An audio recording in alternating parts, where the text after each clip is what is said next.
దేశ రక్షణ కోసం సరిహద్దు భద్రతా దళం జవాన్లు ప్రాణాలను పణంగా పెడుతున్నారు. మంచు పర్వతాలు, ఇసుక తిన్నెలు, ఉప్పు కయ్యలు ఇలా భారత్ పాక్ సరిహద్దు అడుగడుగునా సంక్లిష్టంగా ఉన్న ప్రాంతాల్లో శత్రువుతో పోరాడుతున్నారు. కనుచూపు మేర కనిపించే బురద మడుగులతో కూడిన సర్క్రీక్ ప్రాంతంలో పహారా అంటే నిత్య నరకమే. దాయాది దేశం పాకిస్తాన్తో భూభాగం సరిహద్దు సరిగ్గా ఇక్కడే ముగుస్తుంది. లోపలికి చొచ్చుకు వచ్చిన అరేబియా సముద్రపు ఉప్పునీటి కయ్య ప్రాంతం ఆరంభమవుతుంది. సముద్రపు ఆటుపోట్ల కారణంగా సరిహద్దంతటా బురద కయ్యలతో నిండి ఉంటుంది. ఆటుపోట్ల సమయంలో సముద్రపు నీరు వెనక్కు వెళితే కనుచూపు సాగినంత మేర ఖాళీ ప్రదేశం. పోటు సమయంలో పూర్తిగా నీటితో నిండి కనిపిస్తుంది.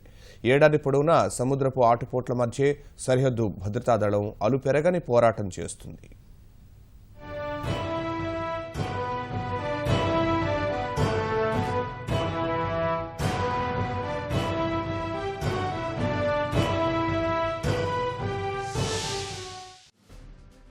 ఓవైపు అంతా సముద్రం, మరోవైపు ఆటుపోట్ల కారణంగా కనుచూపు మేర నీరింకి ఖాళీగా మారిపోయిన బురదనీటి కయ్యలు. ఇది గుజరాత్లోని భారత్ పాకిస్తాన్ల మధ్య సరిహద్దు ప్రాంతం తీరు. ఇలాంటి దుర్లభమైన ప్రదేశంలోనే సరిహద్దు భద్రతా దళం నిరంతరం పహారా కాస్తుంది.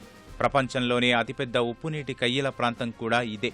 ఇలాంటి ప్రాంతాల్లో సముద్రపు నీరు ఉన్న చోట బోట్ల సాయంతోనూ, ఆటుపోట్ల కారణంగా నీరింకిపోయిన ప్రాంతాల్లో ఆల్ టెర్రైన్ వెహికల్ అనే ప్రత్యేక త్రిచర వాహనంతోనూ సరిహద్దును కంటికిరెప్పలా కాపాడుతుంది బీఎస్ఎఫ్. గుజరాత్ రాష్ట్రంతో పాటు పాకిస్తాన్లోని సింధ్ ప్రావిన్స్ మధ్య ఉన్న బురద కయ్యల ప్రాంతమే సర్క్రీక్.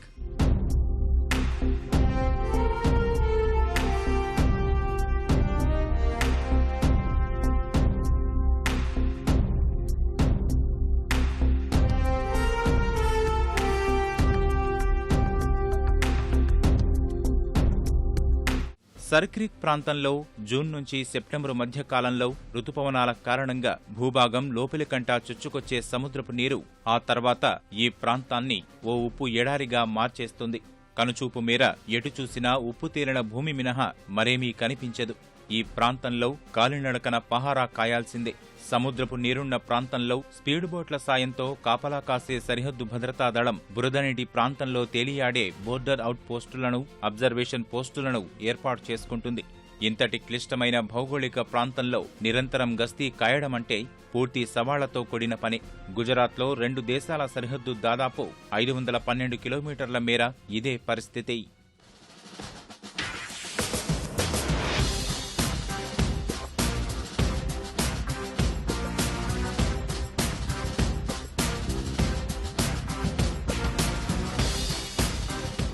జమ్మూ కశ్మీర్లోని నియంత్రణ రేఖ తర్వాత నుంచి ప్రారంభమయ్యే 1వ నెంబరు సరిహద్దు రాయి మొదలుకొని సర్క్రీక్లోని భూభాగం అంతమయ్యే ప్రాంతం వరకు మొత్తం 1175 సరిహద్దు రాళ్లున్నాయి.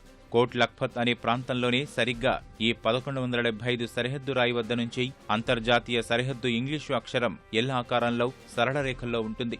ఇక్కడి నుంచి గుజరాత్తో సింధ్ ప్రావిన్స్ సరిహద్దు కోసం జీ-పిల్లర్స్ అనే మరో రకం హద్దును ఏర్పాటు చేశారు.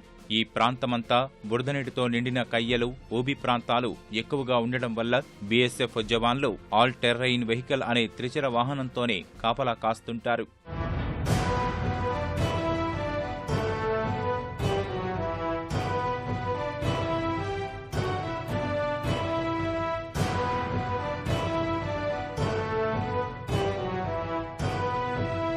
సర్క్రీక్ నుంచి వచ్చే పొడవైన నీటి కాలువను హరామీ నాలాగా పిలుస్తుంటారు. తొలినాళ్లలో పాకిస్తాన్ వైపు నుంచి హరామీ నాలా మీదుగానే చొరబాట్లు చోటు చేసుకునేవి. ఇందుకోసం హరామీ నాలాకు దగ్గరలో తేలియాడే బోర్డర్ అబ్జర్వేషన్ పోస్టులను ఏర్పాటు చేశారు. ఈ పోస్టుల్లో పహారా కాస్తున్నంతసేపు జవాన్లు నిల్చుని ఉండాల్సిందే. సాధారణంగా ఒక మనిషి నుంచుని ఉండాలంటే కేవలం అరగంట సేపు మాత్రమే నుంచుని ఉండగలరు. కానీ భారత సరిహద్దు దళం మాత్రం 24 గంటలు 365 రోజులు నిరంతరం నుంచునే ఉంటుంది. ప్రస్తుతం మనం ఉన్నది బోర్డర్ అబ్జర్వేషన్ పోస్ట్. ఇక్కడి నుంచి నిరంతరం సరిహద్దు ప్రాంతాల్లో ఉన్నటువంటి అన్ని ప్రాంతాలను కూడా నిరంతరం నిఘా వేయాల్సి ఉండాల్సి ఉంటుంది.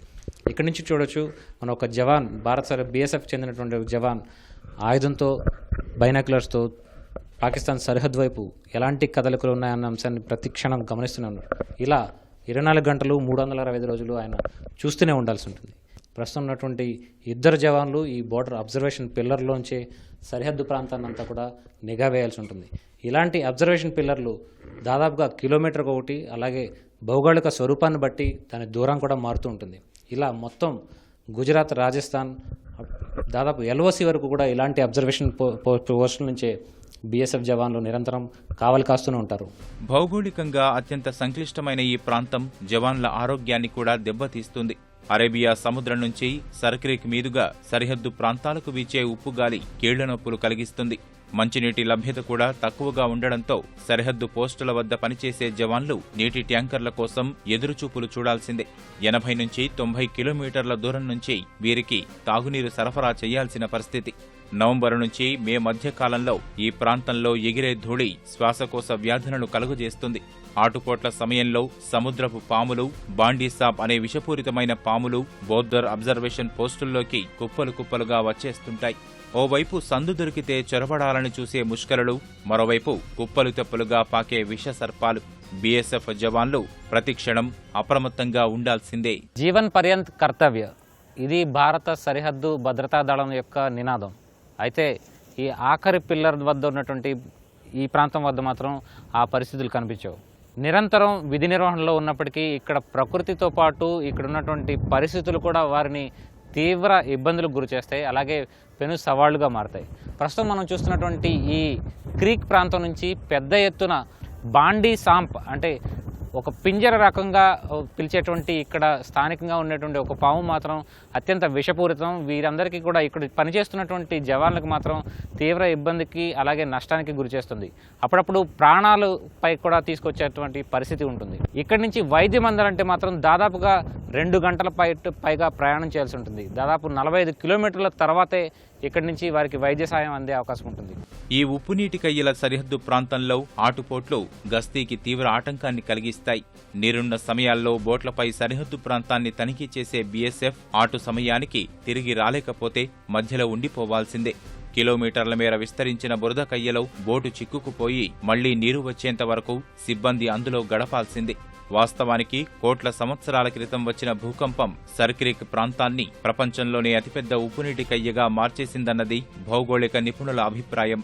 కోట్లాది సంవత్సరాల క్రితం ఇక్కడ ఈ ప్రాంతంలో వచ్చినటువంటి భూకంపం ఈ ప్రాంతాన్ని మొత్తం ఒక క్రీక్ ప్రాంతంగా అంటే ఉప్పునీటి కయ్య ప్రాంతంగా మార్చేసింది. అరేబియా సముద్రం గుజరాత్ ప్రాంతంలోని వాయువ్య భారతంలో ఒక క్రీక్, ఒక భారీ ఉప్పునీటి కయ్య ప్రాంతంగా మార్చేసింది. దీన్నే సర్క్రీక్ ఏరియాగా పిలుస్తాం. ఈ సర్క్రీక్ ఏరియా భారత పాక్ సరిహద్దులో అత్యంత కీలకమైన వ్యూహాత్మకమైన ప్రాంతం కూడా. ఇక్కడ ఉన్నటువంటి ఈ రాక్ ఫార్మేషన్ ఒక కోట్లాది సంవత్సరాల క్రితం వచ్చినటువంటి భూకంపం తాలూకు ఆనవాళ్లు స్పష్టంగా కనిపిస్తాయి. ఎందుకంటే అప్పుడు మొత్తం ఈ ప్రాంతం అంతా కూడా అరేబియా సముద్రం ఉండేది. హఠాత్తుగా వచ్చినటువంటి భూకంపం ఈ ప్రాంతాన్ని కొంత ఎత్తు చేసింది. ఈ కారణంగానే ఇలాంటి శిలలు కూడా ఎత్తైన శిలలు కూడా పెరిగాయి. అలాగే ఈ ప్రాంతం కూడా కొంత ఎత్తుగా పెరిగింది. అలాగే ఉప్పునీటి కయ్యల ప్రాంతం కూడా ఏర్పడింది. దీంట్లోనే ఈ సముద్రపు నీరు ఆటుపోట్ల కారణంగా చొచ్చుకు రావడం, అలాగే వెనక్కి వెళ్ళిపోవడం వంటి పరిస్థితులు కనిపిస్తాయి. అందుకనే ఈ అంతర్జాతీయ సరిహద్దులో ఉన్నటువంటి ఈ ప్రాంతంలో ఒకవైపున క్రీక్లో చొచ్చుకొచ్చేటువంటి నీరు ఉంటే మరొక వైపు ఇలాంటి బురద కయ్యలు కూడా అదే సమయంలో ఉంటాయి. ఇలాంటి క్లిష్ట పరిస్థితుల్లోనే భారత సరిహద్దు భద్రతా దళం విధులు నిర్వహించాల్సి ఉంటుంది. కెమెరా పర్సన్ నరేష్తో కలిసి ధనుంజయ్, ఈటీవీ న్యూస్, క్రీక్ ప్రాంతం నుంచి.